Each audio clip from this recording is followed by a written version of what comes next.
Wakikuni rajala dubarida barbada wahimana filmani rajala hadatu istiada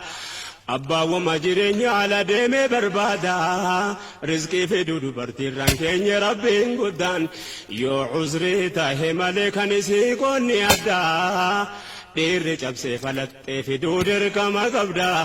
kun itti gaafatamaa dhiiraaf kenname qooda haati manaaf ilmaanii gumiin isinni guddaan seera islaamaa kaa'ee qooda jaarmiya bultii diini nu agarsiis nasriiddiini yaa dargaggoo jalqabaa abbummaaf of qopheessuun atis yaa ijoollee durbaasichaadha ta'uu teessoo osoo har'a yeroo qabdu beekumsaan of qindeessuun akka ilmaan kee qawlii rabbii dura afaan keessu seenaa dubartootaa dura akkuma amma dhageessu ajaa'iba duwwaadha wanni taariik nu deessu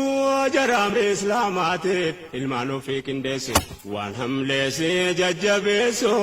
atirraa barannaanii nu agarsiis nasriiddiini.